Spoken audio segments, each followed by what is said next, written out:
right here on the top of your screen, right there.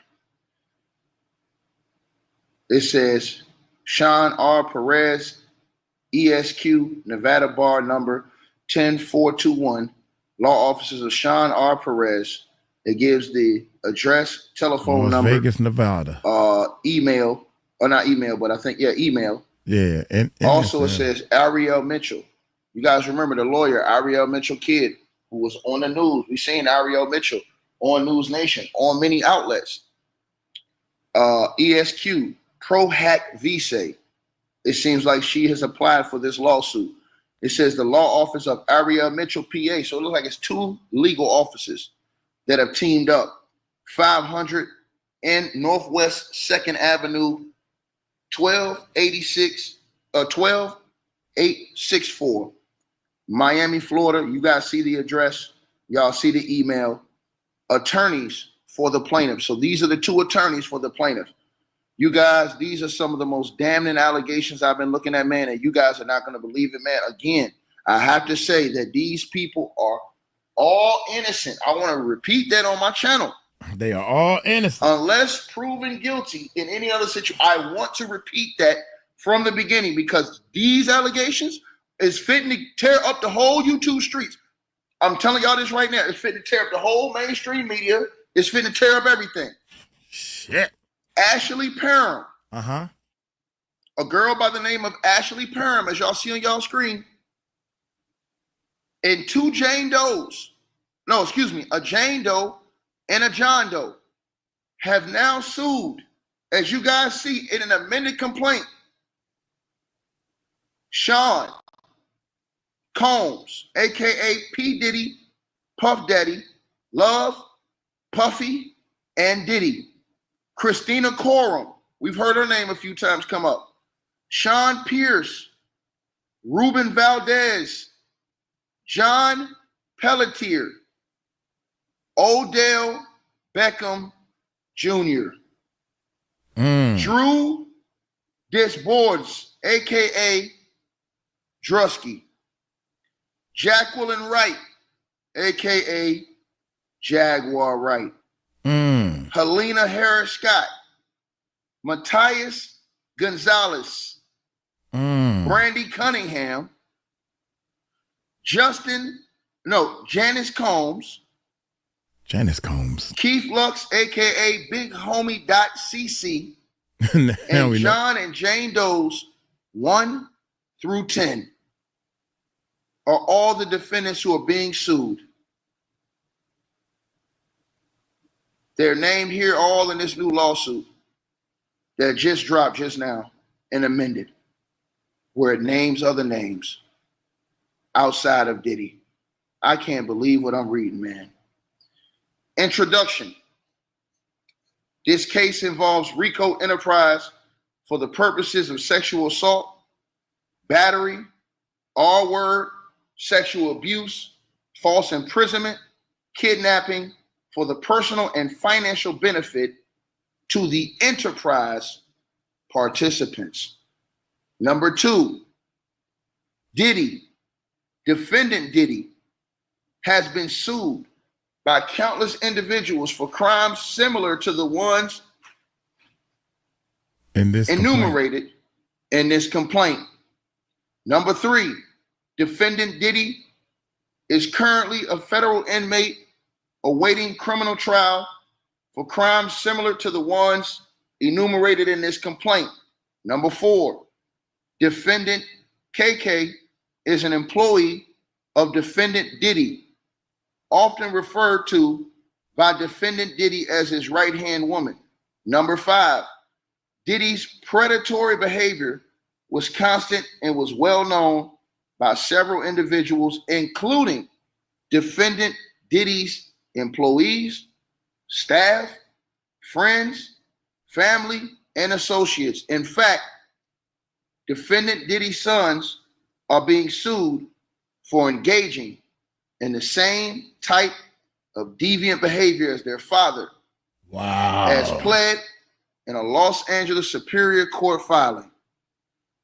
That's crazy. Number 6. That's crazy. Defendant Diddy was able to effectuate his crimes and evade capture and prosecution for his crimes for almost 30 years due to his position of power and influence in the entertainment industry. Defendant Diddy exploited his position and his relationships with powerful individuals to force sexual acts through exploitation, fear, manipulation, physical threats, emotional abuse, intimidation, retaliation. Had any of the previous victims of Defendant Diddy been taken seriously, or had any of the abettors reported Defendant Diddy's actions to law enforcement, Defendant Diddy's illegal, and unfathomable behavior could have been prevented. Smash the like button as y'all come on in, man. I can't believe what I'm reading, bro. I can't. My heart dropped. But y'all know, man, I gotta speak what's on here, man, let the people speak their piece. Yep, speak the Defendant words. Diddy's. It says instead, Defendant Diddy was able to reign his abuse and terrorism on countless victims for over 30 years. 30 years. Additionally, had Defendant Diddy's numerous business partners and associates not ignored Defendant Diddy's deviant behavior, Defendant Diddy would have been unable to continue his pattern of abuse over such a long period of time. As alleged herein, Defendant Diddy abused his position of power in the entertainment industry to garner loyalty and trust from the public at large and law enforcement while instilling fear, intimidation in the hearts of his voluminous victims. Allegations against Defendant Diddy have been disregarded for decades, therefore creating a failure to protect victims, like the plaintiff named herein.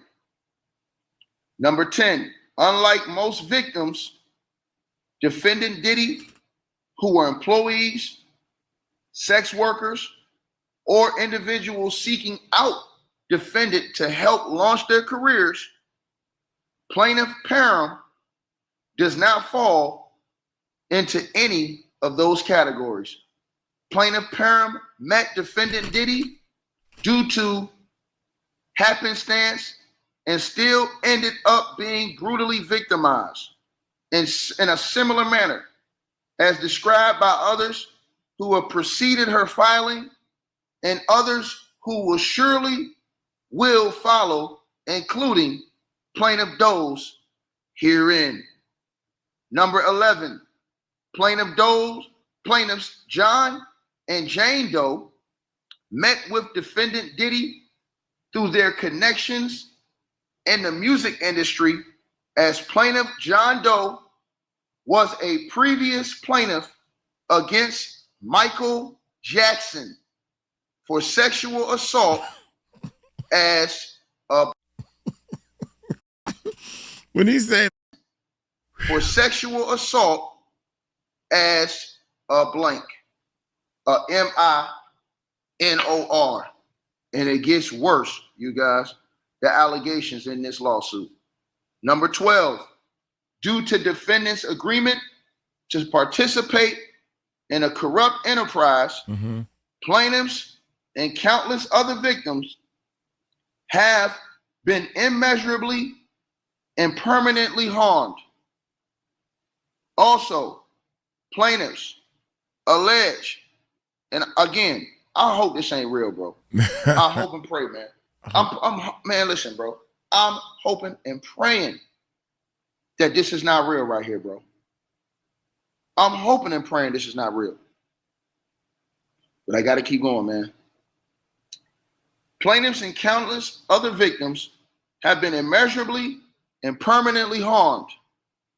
Plaintiffs allege as follows upon personal knowledge as to themselves in their own acts and experience, and as to all other matters, upon information and belief, including investigations conducted by their attorneys, plaintiffs, or parties. And I will drop a link to the formal complaint after this stream is over with. I will drop the link so you guys can look it up. It's there. I mean, it's in their filings, bro. Dang, y'all. That's My bad, crazy. y'all.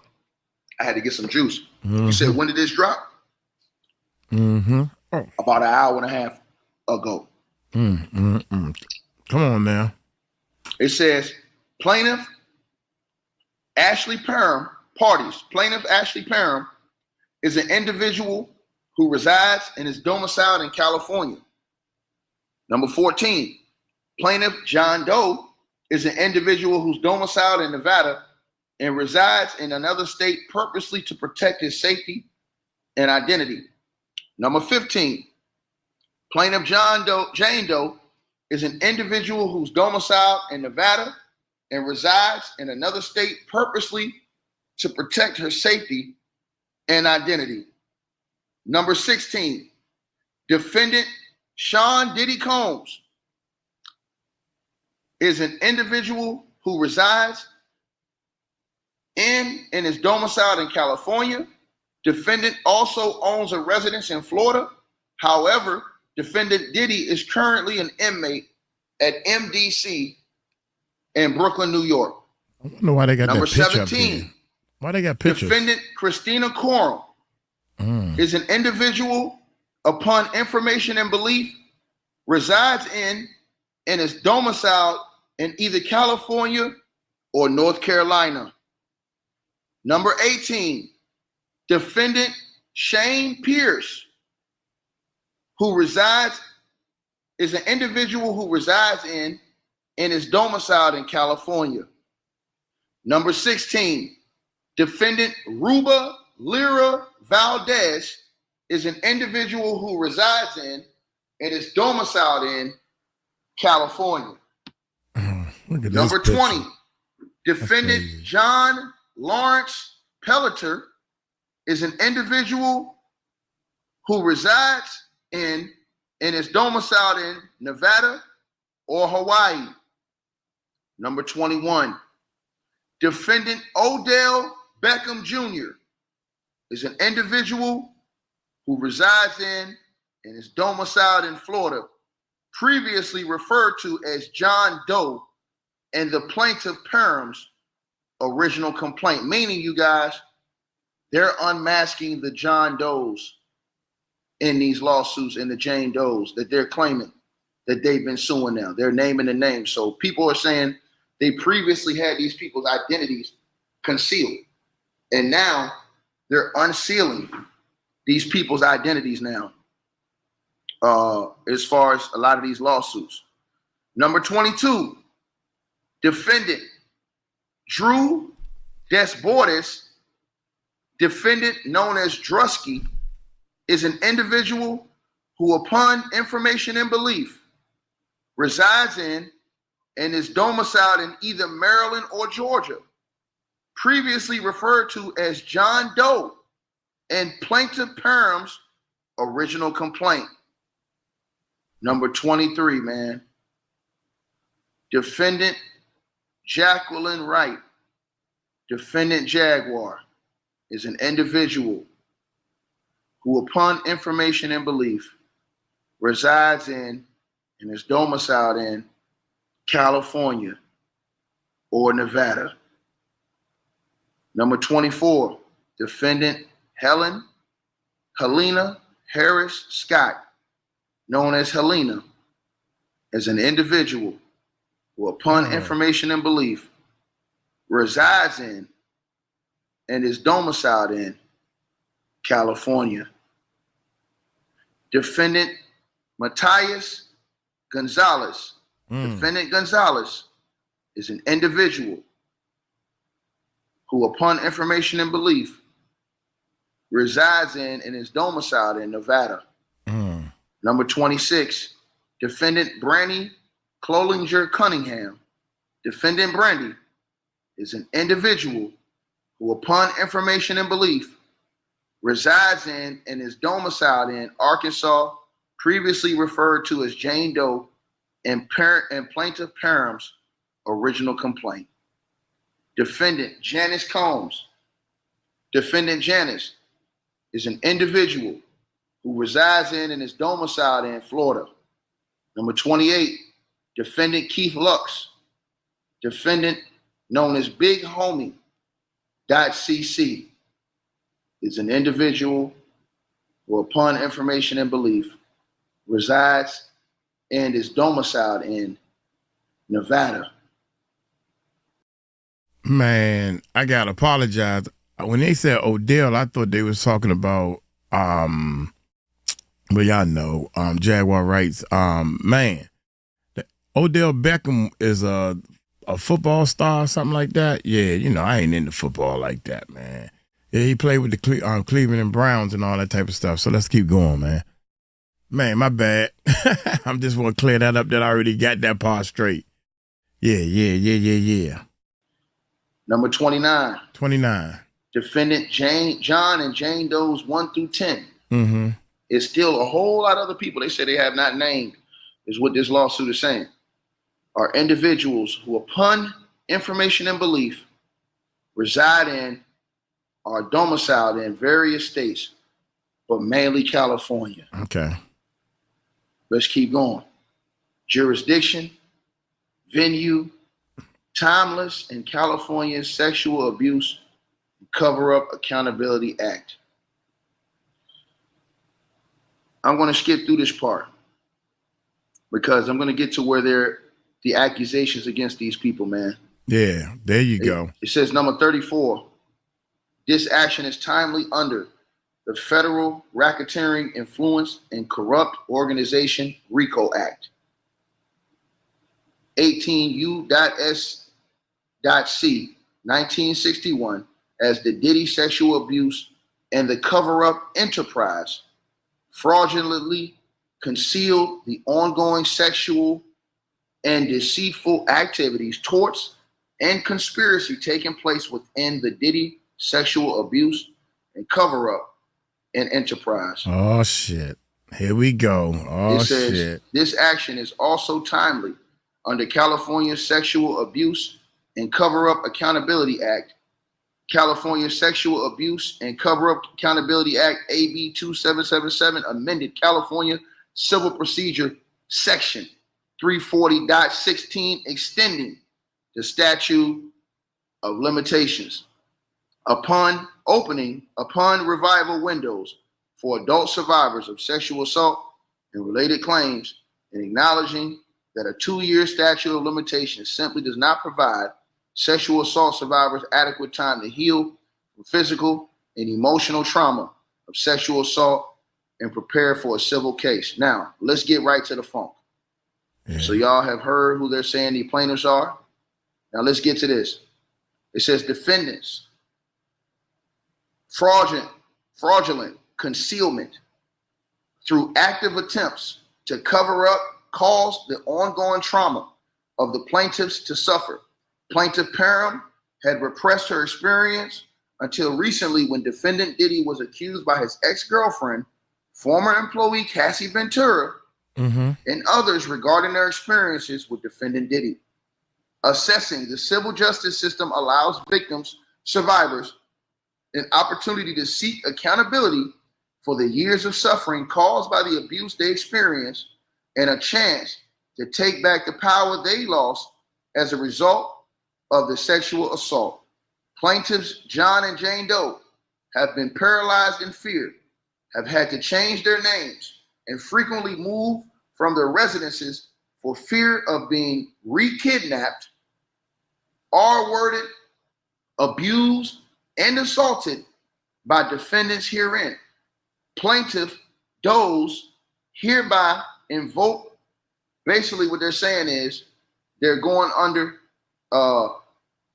private name, like a Jane Doe, John Doe, to protect their lives from the long reach of the Diddy sexual abuse and cover up and enterprise. Number 37. Additionally, any statute of limitations applicable to the below claims, if any, is told as defendants or is stopped from raising such a defense as their actions described below deprive the plaintiff the opportunity to commence this lawsuit now, before, as well as equitable and legal basis. Factual allegations common to all counts. Plaintiff parent. It gets worse, y'all.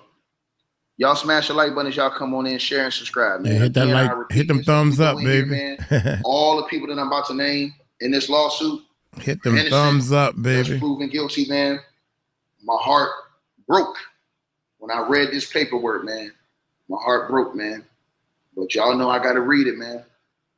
Here we go. So let's get to it.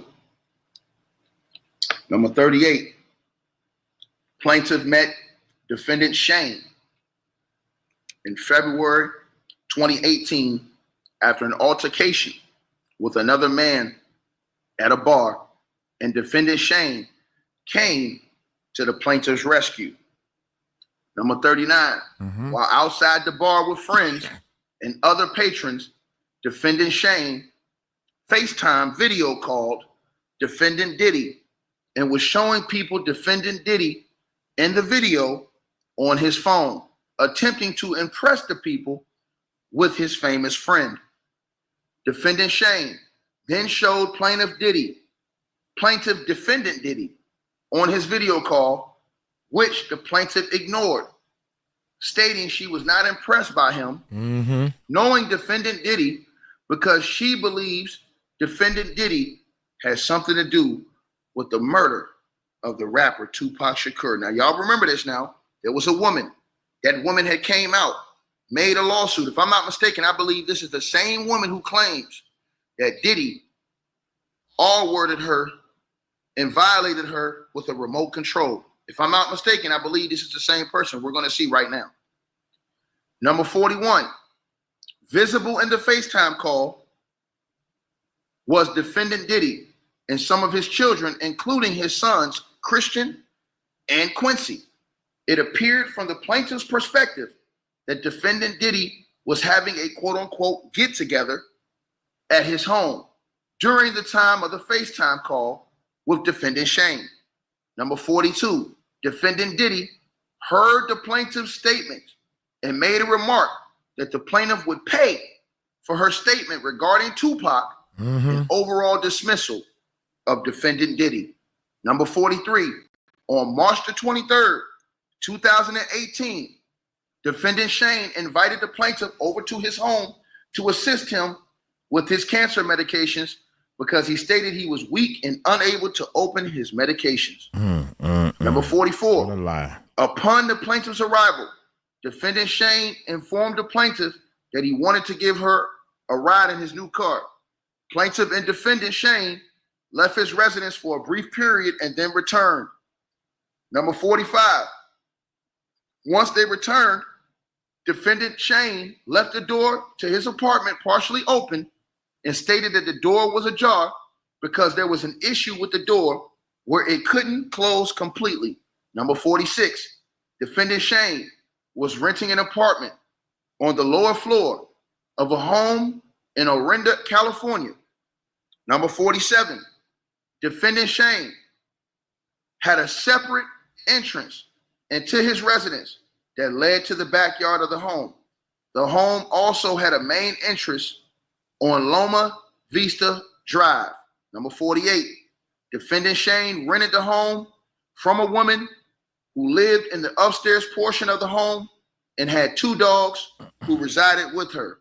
Number 49, plaintiff and defendant Shane then began to watch a movie, and defendant Shane offered her a glass of water, which he retrieved and brought back to the plaintiff. Number 50, approximately 10 minutes after the plaintiff and defendant Shane returned from their drive, defendant Diddy entered defendant Shane's residence. Number 51, defendant Diddy entered the home in a grand, ready-to-party manner. His grandiose entrance was loud that the dogs upstairs began barking. Number 52, defendant Diddy did not enter the home through the backyard entrance, but instead through the main entrance. Number 53, along with defendant Diddy. Oh, Jesus, man. Oh, Jesus, man.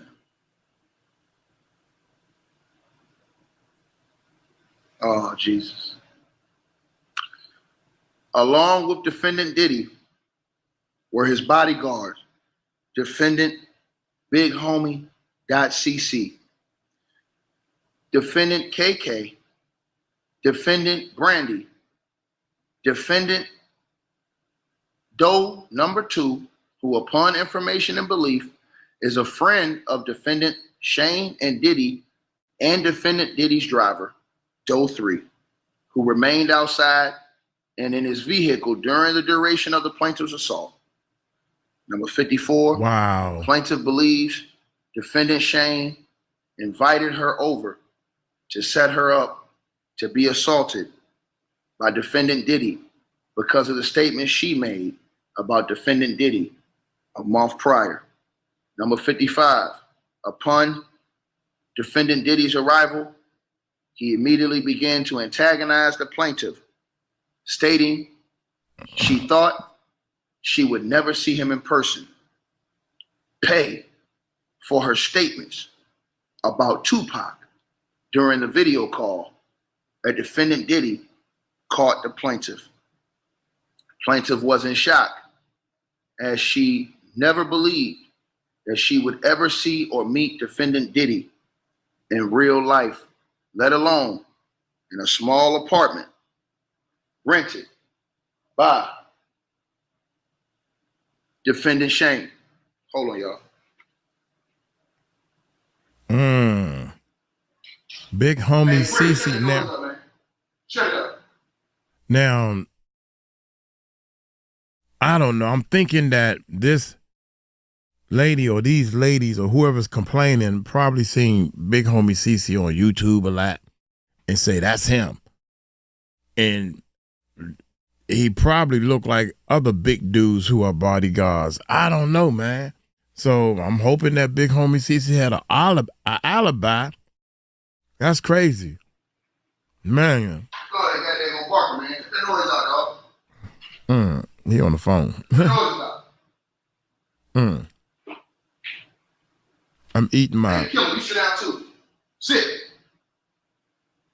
I'm eating my fruit veggies. I've supposed to been on veggies all week. My bad, y'all. I fell off my diet. I'm too going back and forth. My bad. Let me get back to this. It says number 56.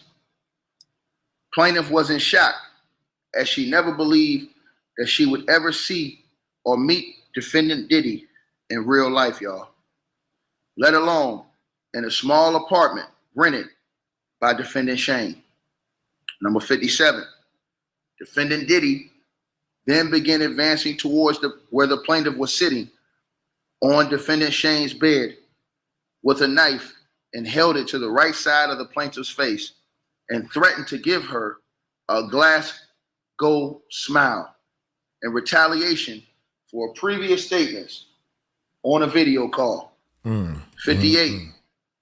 Defendant KK told defendant Diddy that she did not think giving plaintiff a Glasgow smile would be advantage just to their potential clients who they could sell the plaintiff for sex to. It goes on. It goes on, man. It says, number 59, defendant KK then made a threat to plaintiff that they could ship her off anywhere in the world and that she would never see her family or anyone she knew ever again. Number 60, defendant Shane then partially undressed plaintiff, and then defendant Diddy removed the remainder of plaintiff's clothes, removing the knife from her face, and then retrieved a bottle of liquid from a large fanny pack. Number 61, defendant Diddy then squirted a bottle of liquid on the plaintiff, which placed her in fear that she was being squirted with a chemical substance like acid. Plaintiff soon realized the substance was an oil lubricant. Plaintiff was squirted with this liquid substance over the entirety of her naked body. Number 62, that's crazy. Defendant KK was then told by defendant Diddy to insert what looked like a syringe from a sterile packaging into the plaintiff's vagina. Damn.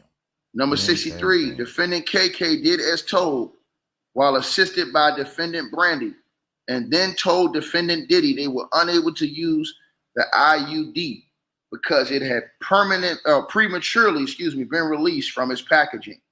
Number 64, defendant Diddy, upset by this, took the syringe from defendant KK and tried inserting it in the plaintiff's area as well. Instead, it said that defendant KK and Diddy began to argue as defendant KK continued to advise defendant Diddy that since the IUD had been prematurely released from its packaging, there's no way they could insert it into her area effectively. After some time, defendant Diddy heeded the advice of defendant KK and removed the syringe from the plaintiff's area and handed it to defendant KK. Defendants KK and defendant Brandy then exited defendant Shane's residence, leaving plaintiff alone with defendant Diddy's, Shane, and the John Does who have been named herein. 67, defendant Diddy then picked up a television remote that was near plaintiff and violently inserted it into this person's area. Number 68, defendant Diddy, while violently R-wording the plaintiff with a television remote, told the plaintiff that her life was in his hands and that if he wanted, he could take her and she would never be seen again. Plaintiff began hysterically crying from threats of defendant Diddy, along with the pain of being violently R-worded by defendant Diddy with a television remote, as well as lingering pain from the ordeal with the IUD syringe insertion. Defendant Diddy. I know she was probably thinking right at that moment, man, you know what? I was right about you all along. You did have something to do with Puffy murder, because if you doing this to me right now, you are a bad person. You worse than what I thought you was. What everybody's saying about you is true. That's what she thinking right now. I bet you. Diddy with a television remote, as well as lingering pain from the That's ordeal messed up, man. with the IUD syringe insertion. Defendant Diddy then instructed defendant Shane to turn the plaintiff on her stomach, seemingly tired of hearing the plaintiff's cries. Defendant Shane then grabbed the plaintiff by her abs and hips and turned the plaintiff on her stomach. Defendant Diddy instructed defendant Shane to put a pillow over her head because he didn't want to see her face or hear her cries, and instructed defendant Shane to anally blank her. Number 72, defendant Shane did as he was told by defendant Diddy and began to blank her from behind. Defendant Diddy then violently blanked the plaintiff from behind after defendant Shane. Oh, don't say this. Defendant Doe 2 then joined defendant Diddy and Shane, taking a turn from behind, blanking the plaintiff. Immediately after defendant 2 blanked the plaintiff, he exited defendant Shane's residence. Number 76. Oh my God, bro. Defendant Diddy then instructed another defendant Doe to also R-word the plaintiff. Defendant Doe has been determined to be defendant Druski. Again, all these names I'm naming, all these people are innocent unless it's otherwise proven. Some court of law, we over here, if it's in the paperwork, we're gonna speak about it. Yeah. But these people have a right to have their argument as well with their names being put in this situation. I'm pretty sure that they're gonna do that. I would advise every one of them to get legal counsel.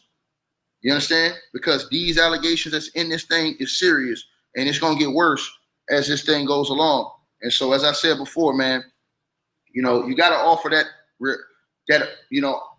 to everyone when you're reading these type of allegations, man. You know what I'm saying? Because this is unbelievable, bro. Let's go on. It says, instead of immediately R-wording the plaintiff, Defendant Druski doused the plaintiff with more oil, lubricant, and then jumped on top of the plaintiff, naked, oiled body, treating it like a slip and slide, and knocking the wind out of the plaintiff due to his enormous size. Damn. Number 78. Defendant Druski then caught himself from sliding over the plaintiff's oil body and off the bed. He then began R-wording the plaintiff in her area. Number 79. While defendant Druski was R-wording the plaintiff, defendant Diddy sat in a chair near his bed and began pleasuring himself, choking his chicken, while recording Damn. the plaintiff's violation. It is, dude. R-word by defendant Druski. So they're saying that Diddy recorded this. It is so many people saying that Diddy would get to the side and like to watch. I ain't know it was a such thing as that. I don't want to watch. I want to be in the action. And oh my God. So you would sit back and I thought you were supposed to choke the chicken when you ain't got no other choice. Not choke the chicken and watch. I ain't know that. Jesus, man. Boy, first the fat boys break up, now this. Jesus, man, I don't understand. Here we go, man. This is crazy, man. The plaintiff's violation. God. R-word by defendant Druski. So they're saying that Diddy recorded this.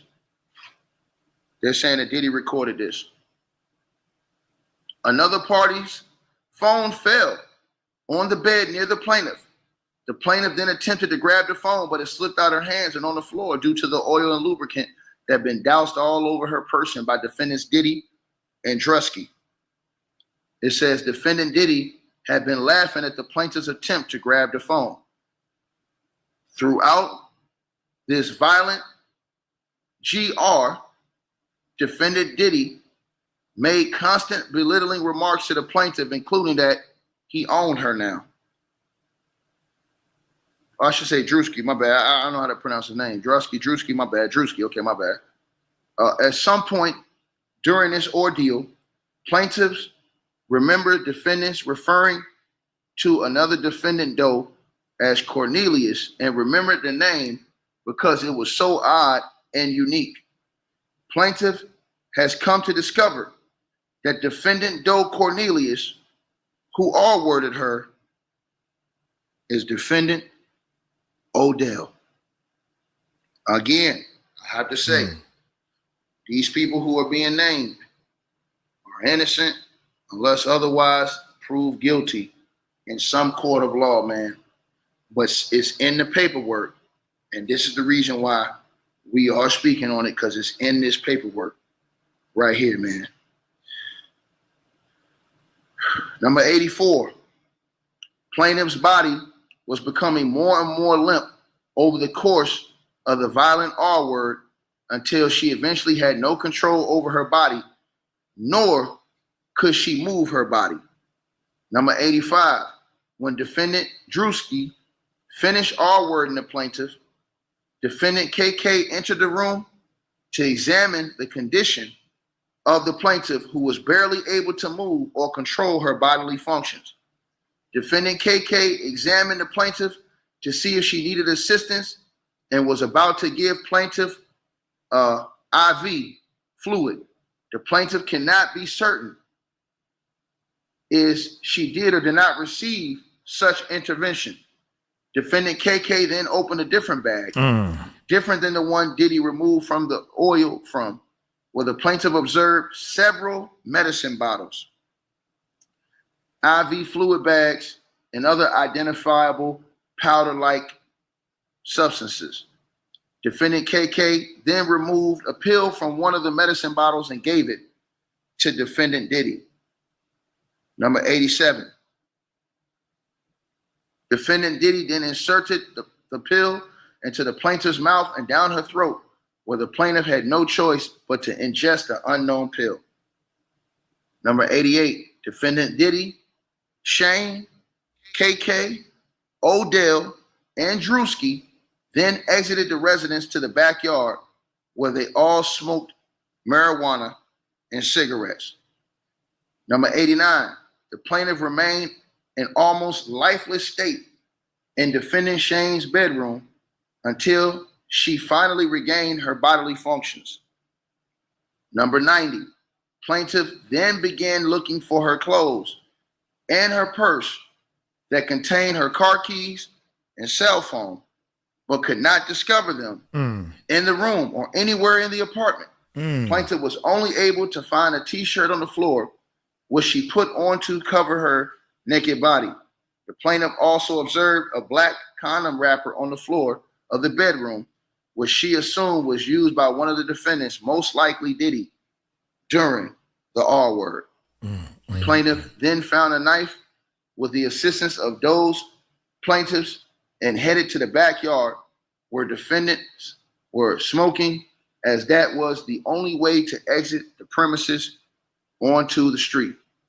The plaintiff concealed the knife on the left side as she exited the apartment in the backyard area. Upon coming to the exit of the home led to the backyard, plaintiff was met by defendant Big Homie CC, who was standing at the door between the residence and the backyard. By the time the plaintiff was able to compose herself and come to the backyard, defendant KK was no longer in the backyard, but upstairs on the patio balcony with defendant Brandy. Defendant Doe allowed plaintiff to walk to the backyard where defendants were still smoking. Number 96, defendant Doe did not see the knife that the plaintiff concealed on her left side as it was instructed by the oversized t-shirt the plaintiff was wearing. Plaintiff observed defendant Diddy still partially nude from the assault, while the other defendants had on their clothing. Number 98, defendant Shane then left to the upstairs portion of the patio balcony where defendants KK and Brandy were already situated. Number 99, plaintiff then sat down on a makeshift seat in the backyard when defendant Diddy noticed her presence and remarked that he was surprised she was able to walk because he had given her enough blanks to take out a horse. Plaintiff then asked defendant Diddy what he gave her, and he laughed and did not provide a response. Defendant Diddy then made further comments to the plaintiff in a jovial, friendly manner, asking her why they hadn't partied together before, because it was so much fun and that he hadn't had any ass that tight in a while. Defendant Big Homie CC then quipped at defendant Diddy that he probably hadn't had any ass that tight because he's not used to having anal with women, which defendant Diddy and Doe laughed at. Plaintiff then told defendant Diddy she did not want to party with him and she did not enjoy partying with him, and that he R-worded her. So, dang, son. So they saying that Big Homie CC was there. Big Homie CC was there as I guess a backup bodyguard. They not saying that Big Homie, God dang, was in the room. Man, come on, man. I can't. It's in the paperwork, but that still don't mean that is 100% believable. All you got to do is prove that he was somewhere else at this time that this took place. I don't know. Oh man, this is hard, y'all. This is gonna be a hard video for me, man. 104. Damn. Defendant Diddy did not like the plaintiff's response to his lighthearted commentary and offered the plaintiff money and instructed the plaintiff to say that the violent R word was consensual and that the plaintiff was a sex worker. Damn. 105. The plaintiff became enraged and yelled at defendant Diddy that her R word was not consensual, she was not a sex worker, and she refused to take the money away from him. and would tell the police that he had R-worded her. Damn. 106. Defendant Diddy then told the plaintiff no one would ever believe that she had been R-worded by him. And if she did tell anyone such, that they would harm her family. 107. Defendant Big Homie CC then showed the plaintiff his phone, which looked as if it was outside of the plaintiff's estranged sister's residence, as she could see her sister sitting on the couch and her sister's spouse on the balcony. It looked as if someone was outside the residence streaming this video to defendant Big Homie CC's phone. Again, these are all allegations. You understand what I'm saying? Mm-hmm. All the people that's being named are innocent unless proven guilty in the court of law. Damn, and they're going to have an opportunity to speak on their own behalf on these allegations that have been put out here against them. I want to make that clear. As I read these allegations, all I'm doing is reading what these people are trying to put in the paperwork. Or not trying, put in the paperwork. Yeah. Period. I want to make that clear again. You understand what I'm saying? Mm-hmm. He don't want them coming after him. So you make your own decision. You know what I mean? And so, again, this lawsuit is being done by a guy named Sean Perez, and Ariel Mitchell Kidd is this lady's representative. It's supposed to be that lady who named herself and two other people who are John Does, and John Doe and a Jane Doe, who have been unnamed, who are making these allegations. And again, we're not even halfway through this yet. It says defendant Diddy then called defendant Janice, meaning his mother, in an effort to hold on one second, you guys. Hold on one second. Did I lose my page right here? Hold on. Let me catch up. I think I went down my page a little too far, you guys. My bad. My bad. Let me catch up. That's crazy, okay, here we go. Yeah, okay. So it says the defendant Diddy then called defendant Janice in an effort to further convince the plaintiff to not report her assault. Defendant Janice yelled at the plaintiff to not hurt her son. Plaintiff told defendant Janice that her son had violently R-worded her. Defendant Janice, seemingly unfazed by the statement, then continued her demands with the plaintiff to take the money being offered and not report the R-word to law enforcement. 110, defendant Diddy then made further threats that he had gotten off from bigger crimes than this and referred to Tupac again, further antagonizing the plaintiff. Damn. Number 111, defendant Big Homie CC then turned to defendant Diddy and pulled his blicky on him, asking him to repeat what he said in reference to Tupac. Damn.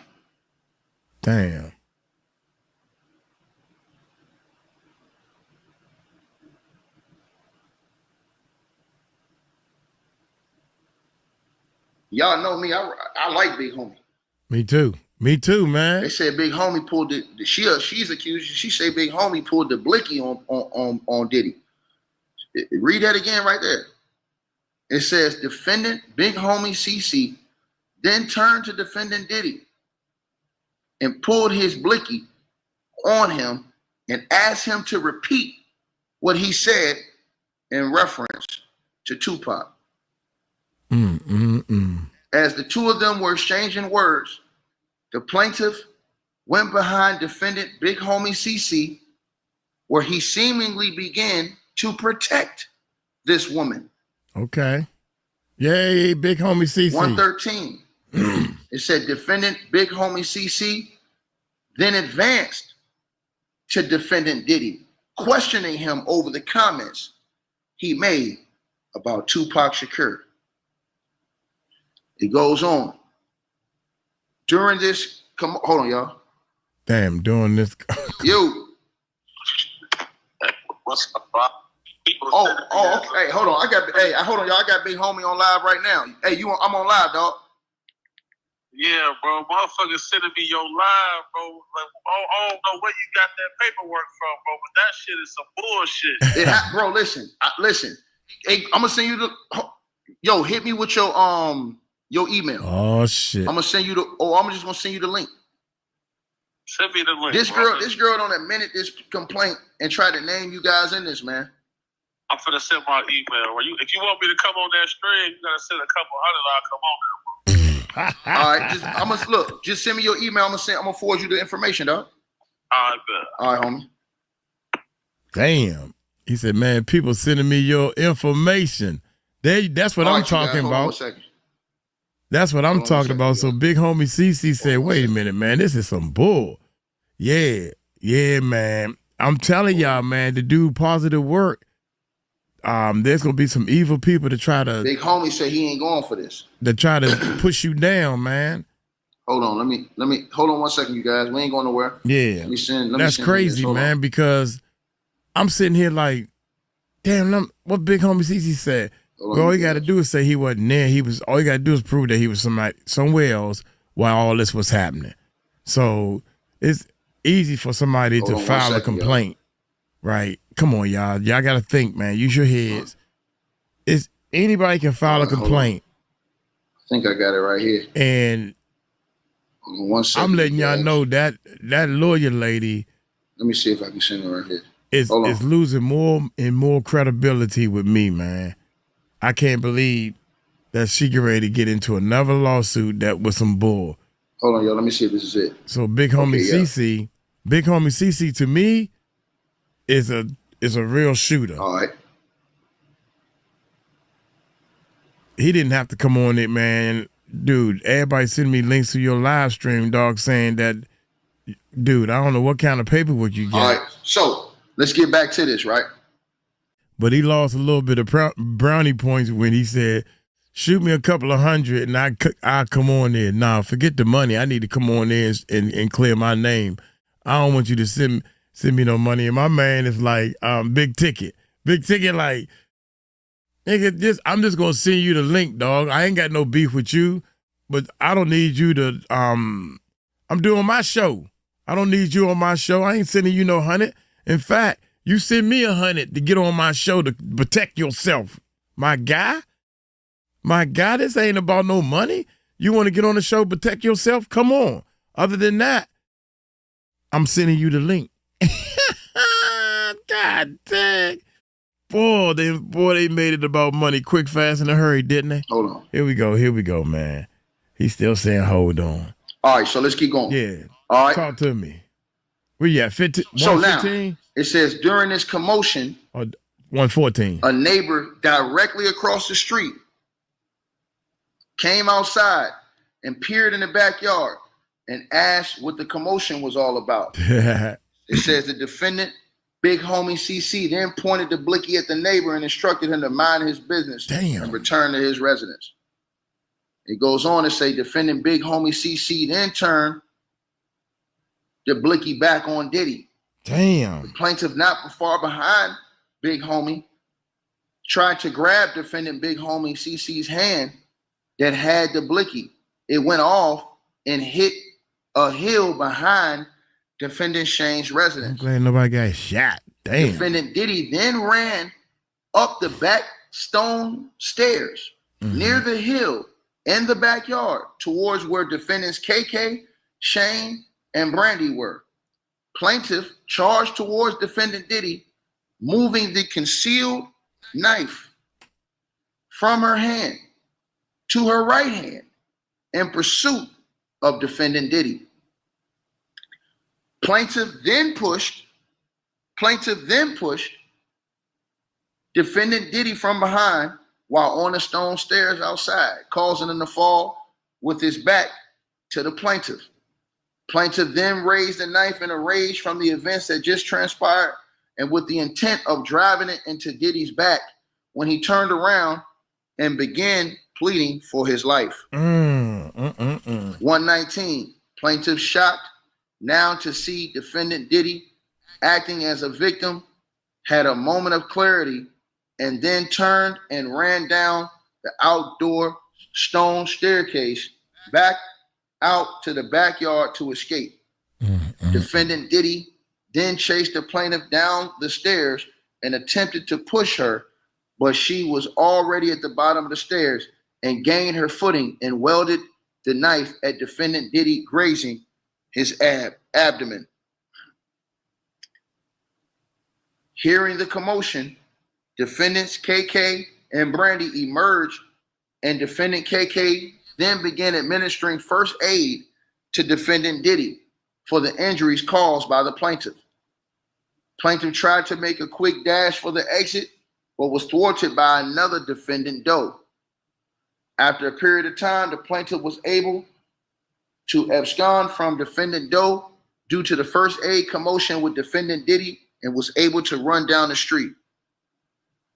Once the plaintiff made it on the street, she began yelling loudly for someone to call the police. Defendant Doe, who had now caught up with the plaintiff, advised plaintiff that he was an undercover. To this day, the plaintiff is unsure of the truth or falsity of that statement. The same neighbor then again emerged from his residence asking what was transpiring.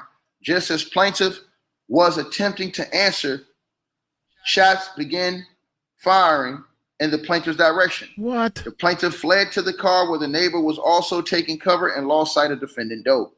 Plaintiff then heard an SUV screeching and speeding, leaving the residence. Plaintiff then entered the home of the neighbor, who informed her that he had already called the police. Plaintiff informed the neighbor that it was Sean Combs who had all-worded her and shot at them, but the neighbor was unaware who defendant Diddy was. Shortly thereafter, a sheriff from the Contra Costa Sheriff's Department arrived at the neighbor's home.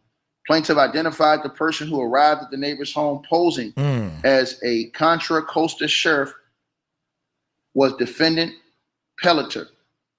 Plaintiff told defendant Pelletier, believing he was a sheriff from the local police, that she had been violently G-raped by Diddy and others, and that she did not have her clothes, phone, purse, car keys, or cell phone.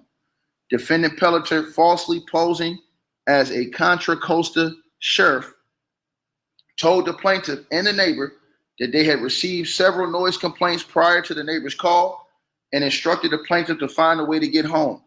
The quote-unquote sheriff, defendant Pelletier, did not offer to take the plaintiff home, nor did he call emergency services, including an ambulance, nor any offer to take her to the hospital, nor any offer to help the plaintiff recover her clothes or effects from defendant Shane's residence. The Contra Costa sheriffs have confirmed that a police report was made that night by plaintiff parent. The Contra Costa sheriffs have refused to release any information related to the complaint on the night in question to any source, despite numerous attempts made via Freedom Information Act.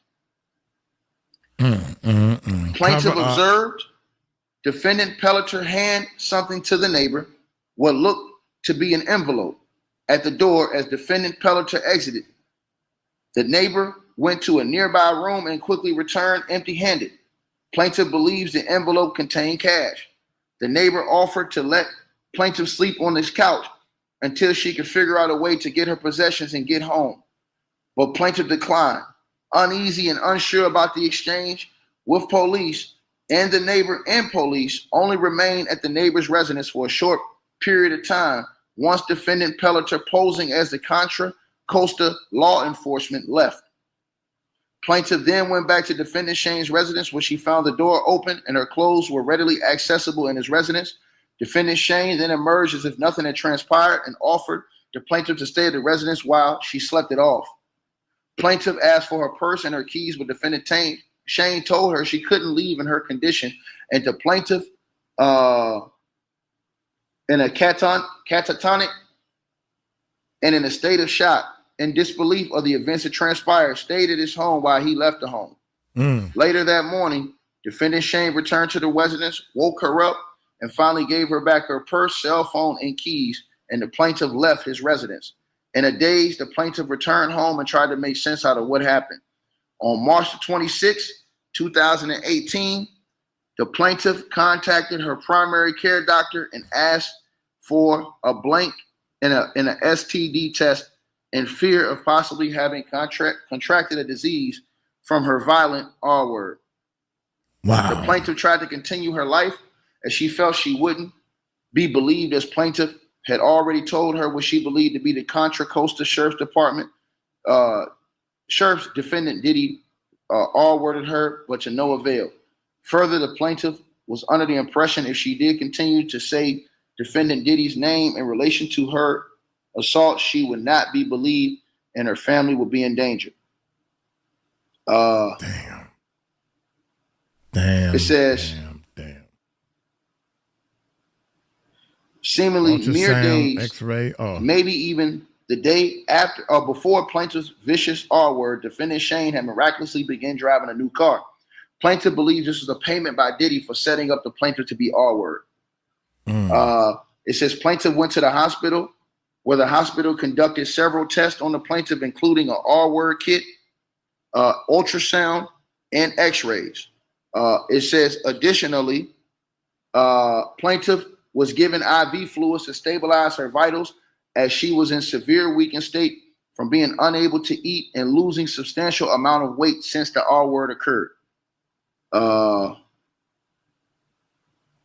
It says while at the hospital, the plaintiff told members of the treatment team about her horrific assault, and they went and they then contacted the Walnut Creek police. Damn.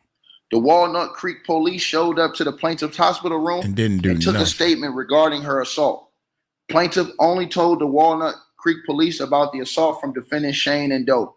Plaintiff believes her statements made to the Walnut Creek police while at the hospital was captured by the police body camera footage. All right. It says plaintiff further believes her statements made on March 23rd, immediately after the vicious assault, where plaintiff named defendant Diddy directly and by name may be captured on body cam footage. But upon determining the sheriff was defendant, Pelletier does not believe it was captured as he was a co-conspirator. Plaintiff filed a report to the Orinda Police Department on April the 17th, 2018, but was too afraid to name defendant Diddy as one of her assailants. During this report, plaintiff provided her clothing to the police from the night of the assault, but they only retained her underwear. To date, the underwear was never returned, and the plaintiff believes no investigation ever commenced. Plaintiff sought assistance from therapists on May 2018, one of which tried to give her therapy appointments covered. Therapy appointments covered by a victim's compensation fund, which was rejected because plaintiff was told no law enforcement agency had opened an active investigation into any of her many reports of her violent gang R-word. That's crazy. Right? That's crazy. Subsequently thereafter, the plaintiff asked the police for a copy of her report from the Walnut Creek Police Department. On July the 19th, 2018, the plaintiff was provided a letter from the Walnut Creek Police Department stating that it was unable to furnish the information as it is confidential and not subject to public release, despite the plaintiff not being the public and the victim complaint.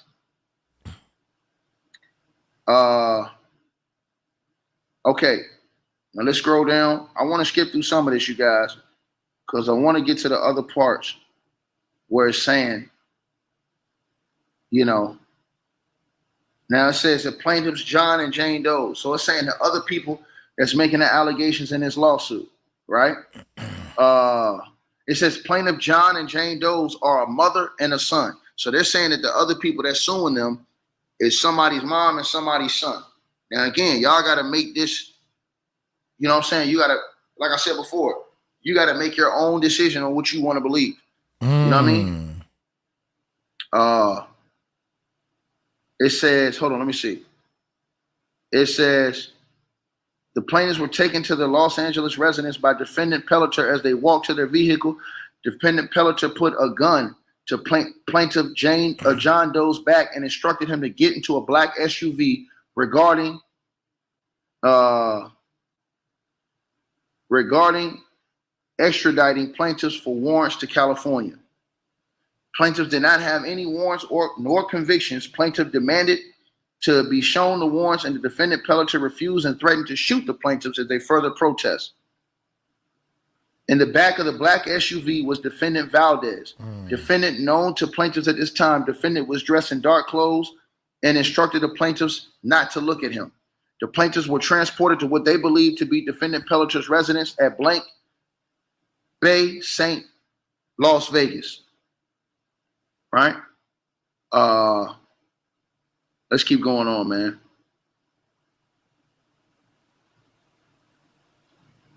Let's keep going on. Because I know what y'all want. I know what y'all trying to hear, man. This thing is 87 pages, bro. 87 pages. This is crazy, man. Man. This thing 87 pages. I'm trying to think, should we keep going, y'all, or should we do a part 1 and a part 2? Let me see. Hold on, you guys. I think we're going to keep going on this one, man. This is crazy. Hold on 1 second, you guys.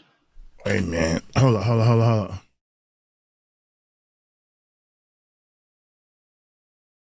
During the transportation, the plaintiff was forced to listen to a device with music similar to a device associated with defendant KK's nonprofit organization, Music Beats Hearts, in order to prevent plaintiff from that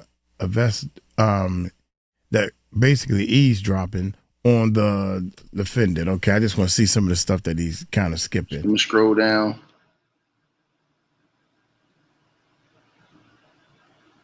Let me see something doing this. Stop.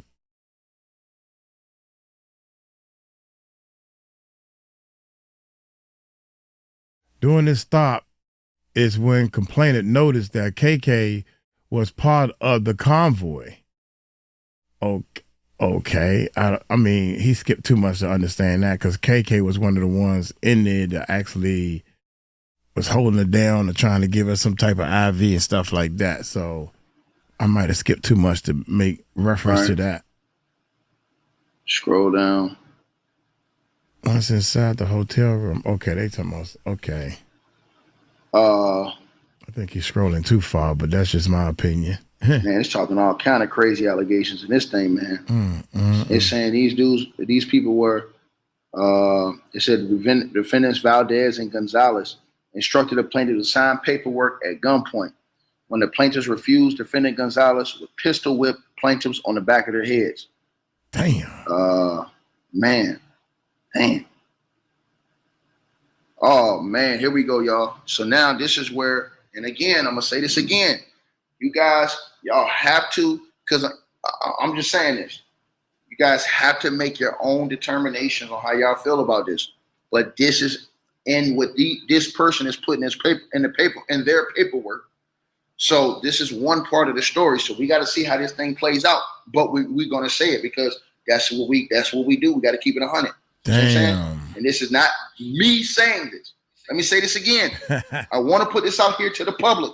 This is not so me saying this. So it says defendant Gonzalez eventually gave the plaintiffs a drink, what caused them to pass out. Okay. Plaintiffs spent the night at the hotel with defendants Gonzalez and Valdez, taking turns watching them. The next morning, plaintiffs were restrained and bound by their hands in front and were placed into a vehicle. Plaintiffs then saw defendants Jaguar and Helena. Upon information and belief, defendants Jaguar and Helena were in a small sedan, light color, white or beige. Hold on. Let me see. Let me see if they brought Jag's name up before and I passed it.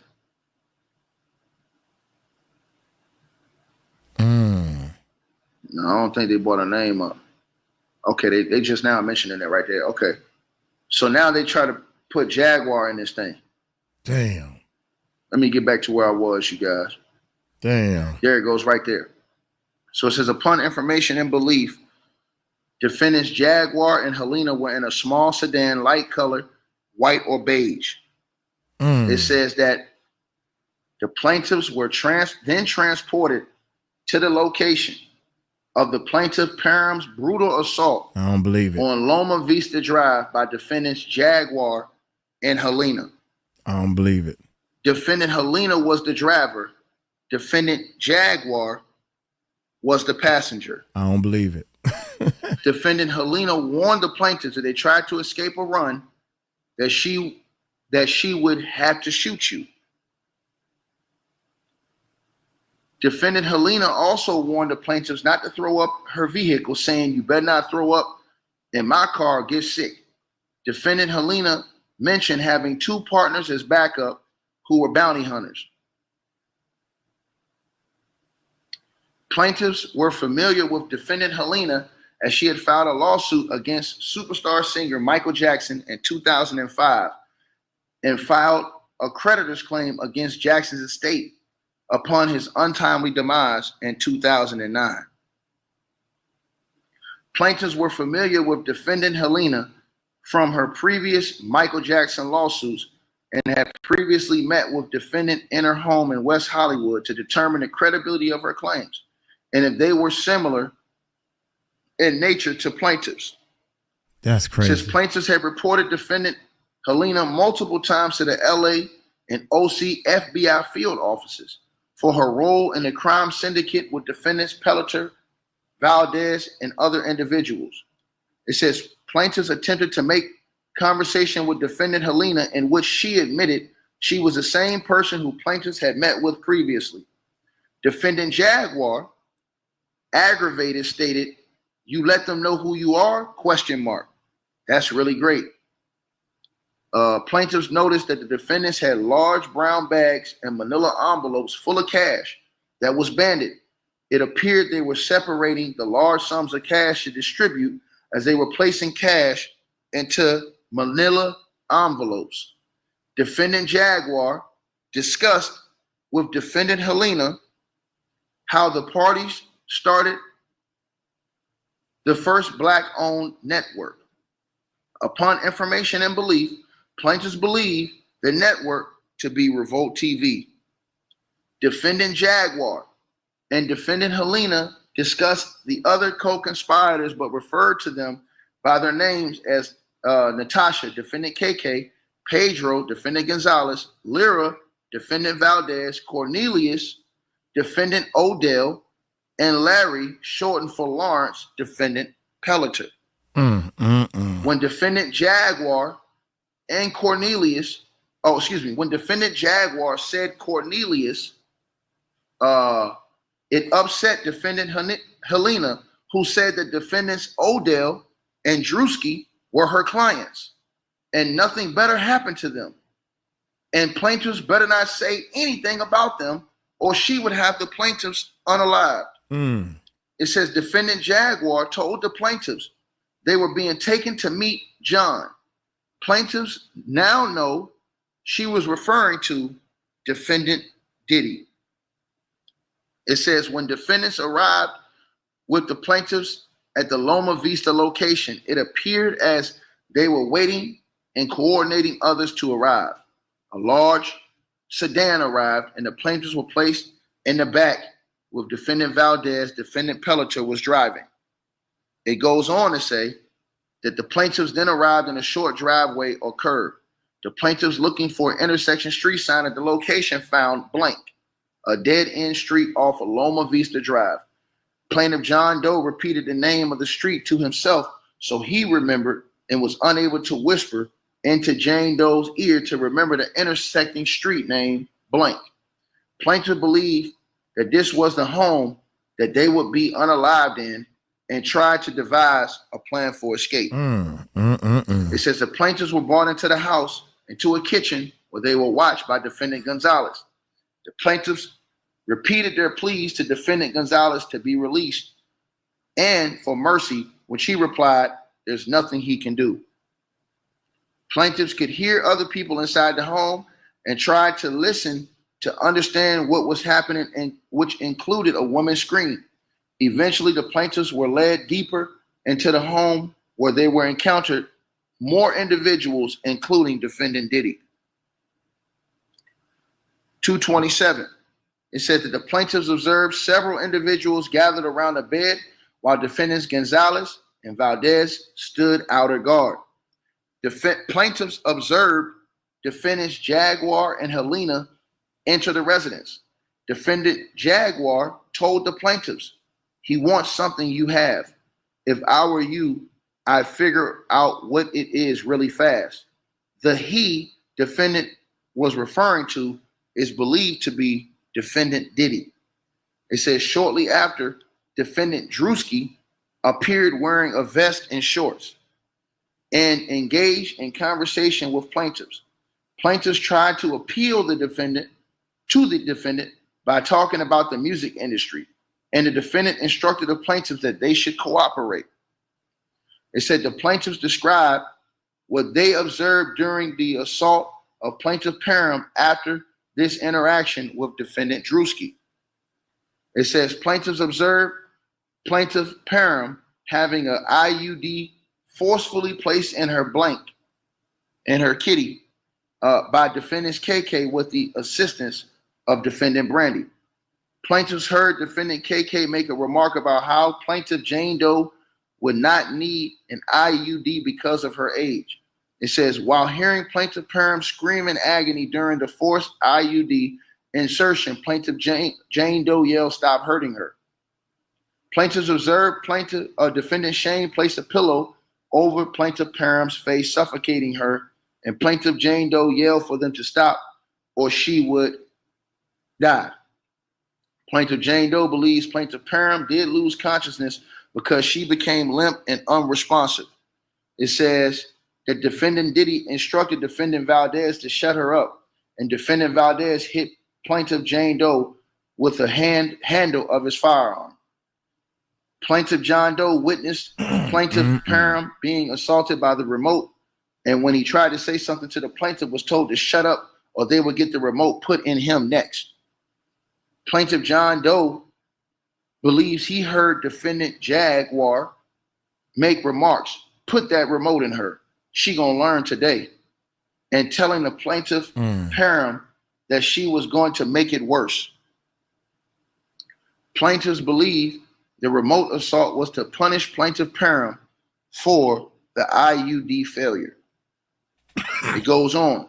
It says, plaintiff heard defendant KK remark to defendants Diddy and Druski that she needed to keep them sufficiently deed and revealed a bag full of D's and paraphernalia.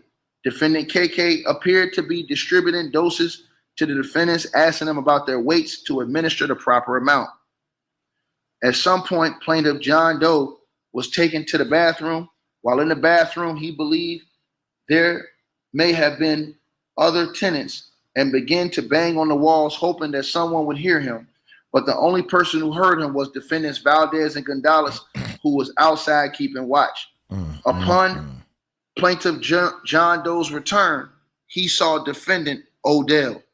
Oh my goodness. It says that the plaintiff John Doe immediately took notice of defendant Odell because when he took his clothes off, the plaintiff remembers defendant being in great shape, especially in comparison to the naked bodies of Diddy and Druski. Oh my Druski. God, Druski. Yeah. It said the plaintiff John Doe overheard defendant Diddy and Odell discussing business and the plan to have plaintiff return to New York with defendant Odell. Plaintiff John Doe could not readily observe where plaintiff Jane Doe was at this time. While during this time, plaintiff Jane Doe was out of sight. Plaintiff Jane Doe was being sexually assaulted by defendant Valdez in another room. Damn. It says plaintiff John Doe witnessed the gang R word of plaintiff Parham. Plaintiff Jane Doe witnessed the GR of plaintiff Parham. Plaintiff John Doe witnessed defendant Druski douse plaintiff Parham in baby oil and then jumped and slid across her body. Damn. It says that plaintiff John Doe observed defendants Diddy and Druski maniacally and hysterically laughing, which plaintiff attributed to their D use. It says defendant Diddy then attempted to force plaintiff John Doe to also assault plaintiff Parham, and he refused.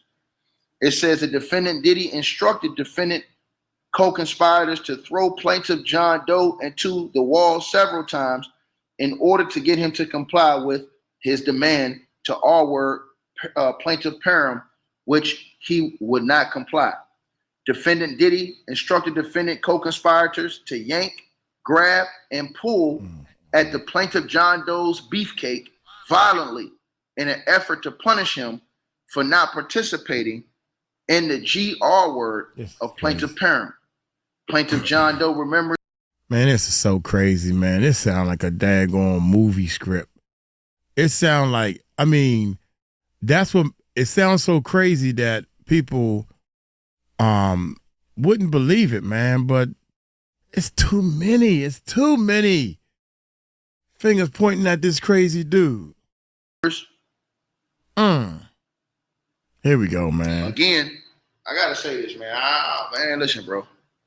You guys, Ariel Mitchell Kidd and that other lawyer, and these people brought, boy, I'm telling you right now, they in it now. They wanted to be in it. They in it now. They definitely in it now. They in it now. I'm telling y'all this. They don't put that out there. I'm telling y'all this. That's crazy. And we on page 41. Dang, yeah. It says, at plaintiff John Doe's beefcake violently in effort to punish him for not participating in the GR of plaintiff Parham. Plaintiff John Doe remembers defendant Big Homie CC saying he was going to look for pliers to use to further torture the plaintiff. Come on, man.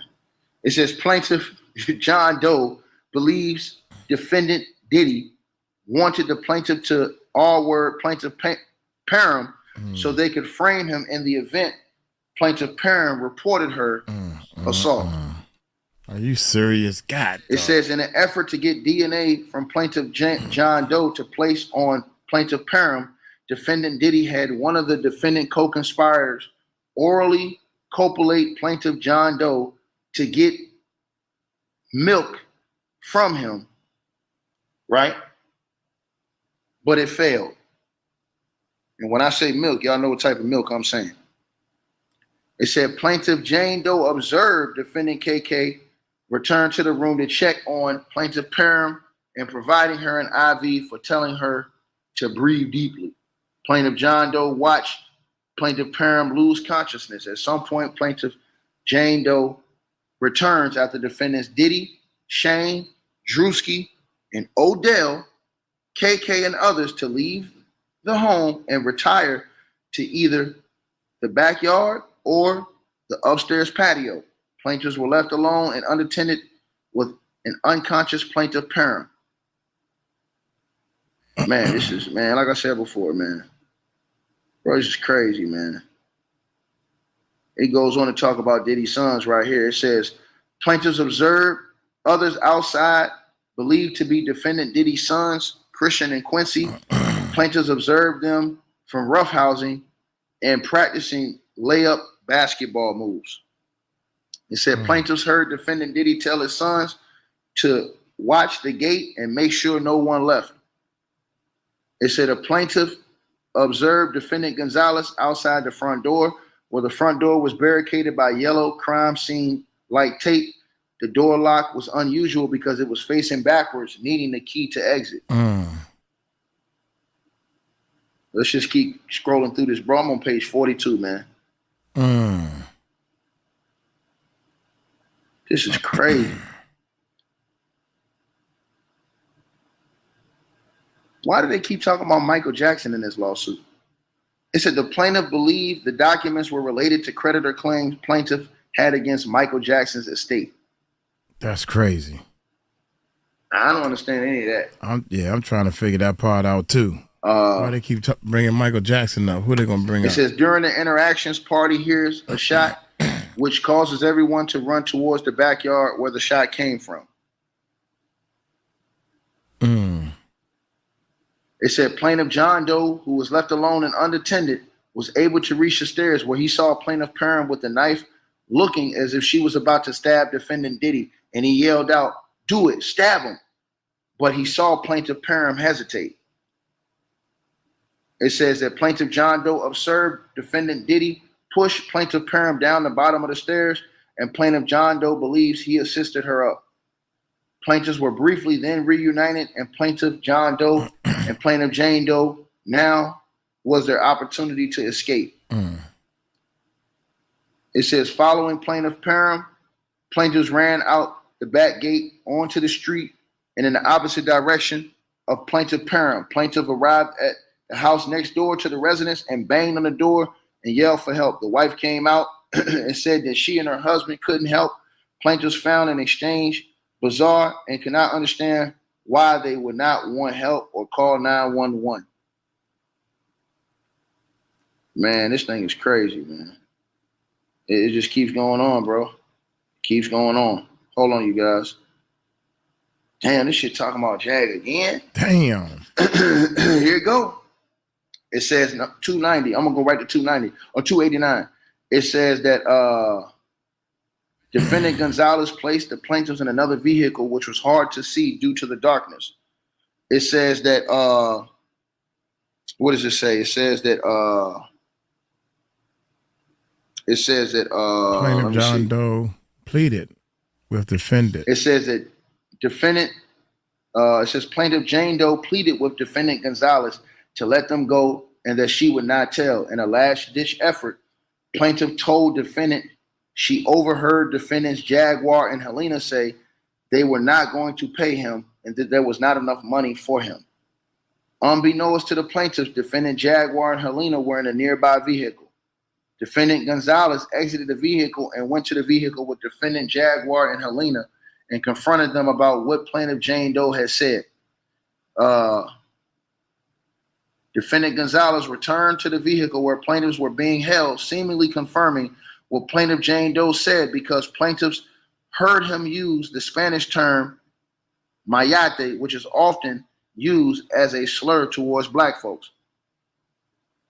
It says defendant Gonzalez then walked plaintiffs to a nearby street where the SUV was parked and gave the plaintiff the keys to the vehicle and released them. Man, bro. This is freaking crazy. It says first cause of action, violation of 18 USC Racketeer, Influence, and Corrupt Organizations Act, RICO, plaintiff against all defendants.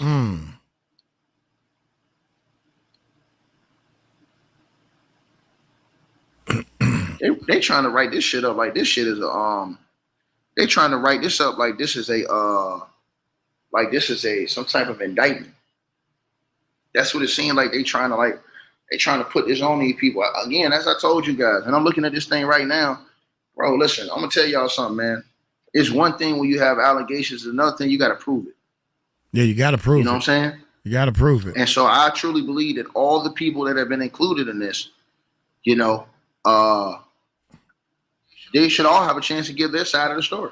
If somebody says something about you, you should have a chance to be able to say exactly your side of the story. I truly believe that, man.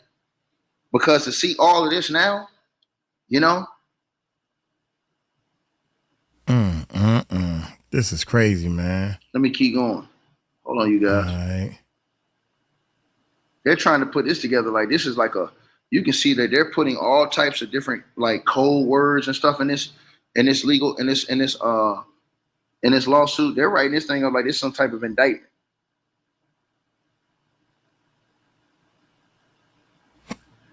You guys can see how they're writing it right here, man.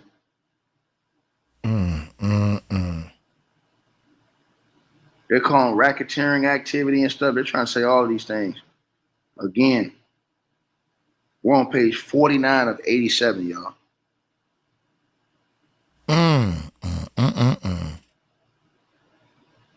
Why he's scrolling? Let me see. Did he put a link up there? Because he sent Big Homie to CC the link. What? So it says defendants knowingly benefited from Diddy's sexual abuse and cover-up enterprise as they retain employment benefits and other monetary benefits. Specifically, defendant Shane mysteriously had a brand new car upon information and belief provided to him by defendant Diddy and thanks and appreciation for facilitating the sexual assault on the plaintiff. Defendants Pelletier, Valdez, Jaguar, and Helena received and handled cash on behalf of the enterprise. They trying to put Jaguar in an enterprise.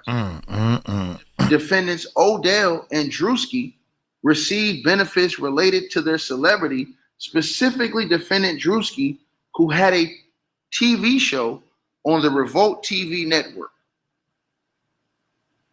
So it doesn't say what they did for Odell Beckham Jr., but they're trying to say for Druski, they're trying to say they gave Druski his own TV show. It says defendants willfully ignored the dangers of Diddy's conduct and pattern of harassment, sexual assault, abuse, misconduct solely for their own personal economic benefit. Right? It says plaintiff reports to the police were ignored. Others who complained about Diddy's egregious behavior were ignored until Cassie Ventura sued defendant Diddy. Right? It says, since Mrs. Ventura's bravery, countless individuals have come forward and filed complaints regarding sexual abuse at the hands of defendant Diddy. It says the course of victims and evidence obtained by the U.S. Attorney's Office for the Southern District of New York ultimately led to Diddy being indicted for RICO violations of sex trafficking, among other charges.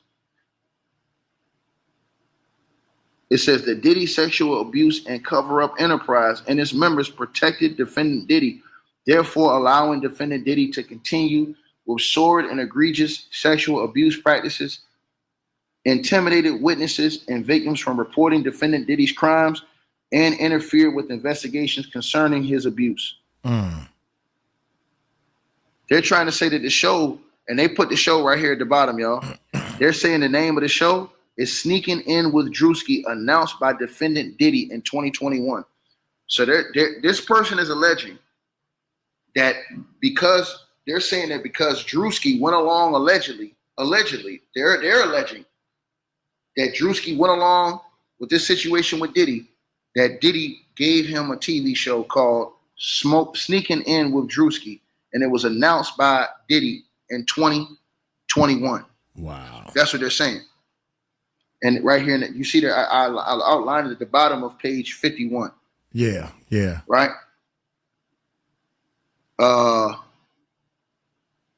Line 28, basically. Let me see what else it says, bro. That's crazy. It's crazy, man. This is some crazy stuff, man. With big homie Jaguar. It says plaintiffs have been injured in their person by reason of these RICO violations.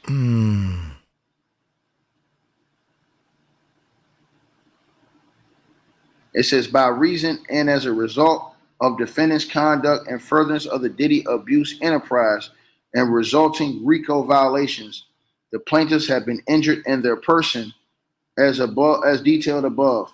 The plaintiffs have suffered direct and severe damage to their professional and personal well-being as a result of the assault and harassment perpetuated by and allowed by defendants. It says defendant Diddy's assault and defendants' RICO violations have caused plaintiffs to suffer from emotional distress, including developing an eating disorder, extreme weight loss, causing several hospitalizations, as well as extensive need for therapy. Man, bro.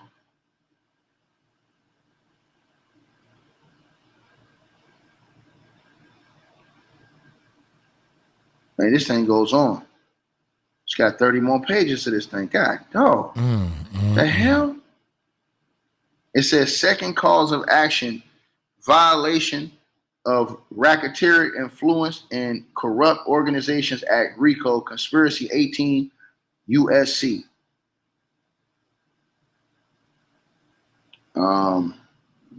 Let me see what else it's saying out here. Man, this is crazy, young.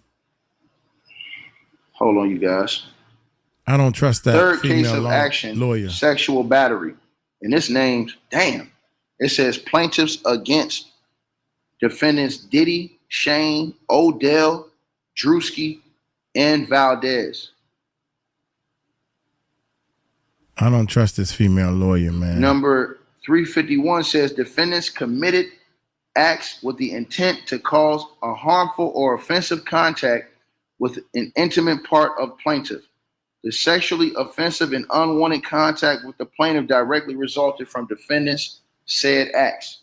It says the defendant Diddy exploited his position of authority to intimidate, overwhelm, and subdue plaintiffs with the assistance of defendant Shane, KK, Odell, Brandy, and Druski. Objections to this conduct will be met with retaliation. So,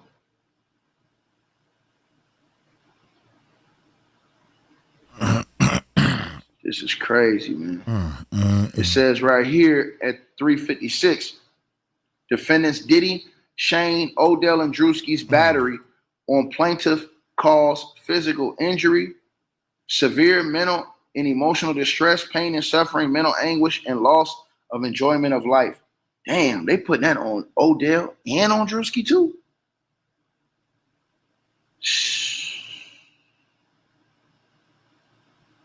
Damn. Boy, you know they lawyers gonna be going crazy tonight. Who you telling? I know they lawyers gonna be going crazy about this. This is brand new. Y'all just came out like 1 day ago, maybe? Their lawyers are gonna be going crazy about this, man. It says, fifth cause of actual sexual harassment. Plaintiff Parham against defendants Diddy, Shane, Odell, and Druski. I should have did a part 1 and a part 2, man. God dug it. So, damn, this will take an hour to save. 2 hours to save. Sixth cause action of battery against all the defendants. It says right here, 377, defendants intended to commit and committed acts of unwanted contact with the plaintiffs. Defendants Diddy, Shane, Odell, and Druski committed unwanted contact with plaintiff Parham in a harmful and offensive manner, including but not limited to by inflicting sexual abuse against the plaintiff. Oh, man. It says 380. It says defendants Pelletier, Gonzalez, Valdez, Helena, and Jaguar committed unwanted contact with plaintiff Does in a harmful and offensive manner, including but not limited to inflicting severe physical abuse against the plaintiff. They're trying to accuse Jaguar of severe physical abuse against these this Jane Doe or John Doe. This, I think it was what they said, mother and a son. That's crazy. I don't believe that. This is crazy, bro. I ain't never seen nothing like this ever before in my life, man. It's crazy, bro. I've never seen anything like this, bro. It says that. Seventh cause of action assault. Damn. What the fuck? I hear you, baby. I hear you, Ticket. I hear you. I'm down with that. This is ridiculous. It says ninth cause of action, negligent failure to warn. Plaintiffs against defendants Shane, KK, Pelletier, Gonzalez, Valdez, Odell, Druski, Jaguar, Helena, Brandy, and the Does. It says that the defendant's conduct created a risk of physical or emotional harm to the plaintiffs. Defendants knew and had reason to know that the plaintiffs Parham and John Doe were at risk of sexual assault and abuse by defendant Diddy. It goes on to say that despite the knowledge of the danger and participation in the Diddy sexual abuse and cover-up enterprise, defendants did not alert plaintiffs of the risk of sexual assault, harassment, kidnapping, physical assault, all wording or other attacks by defendant Diddy. In fact, defendants facilitated and assisted defendant Diddy in his illegal, deviant activities and despicable behavior.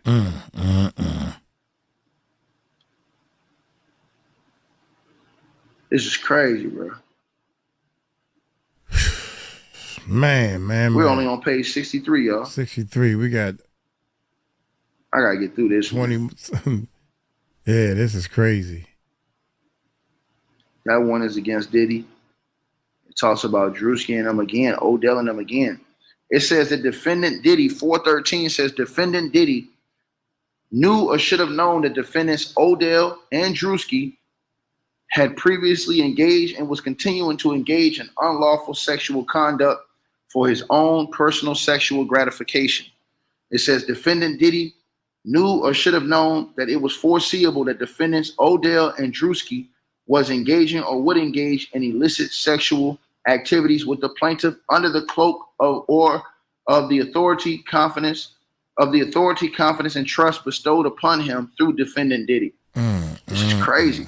It says at no time during the alleged period did defendant Diddy have in place a reasonable system or procedure to investigate, supervise, or monitor defendants Odell and Druski to prevent sexual and verbal abuse, sexual assault, nor did he implement a system or procedure to oversee or monitor conduct towards individuals they encountered. It says defendant Diddy conspired to and did breach his duties of care owed to the plaintiff, including by turning a blind eye and encouraging known abuses by defendants Odell and Druski and the known dangerous conditions of Diddy sexual enterprise, and by continuing to expose individuals like plaintiffs Parham and John Doe to these dangers for decades.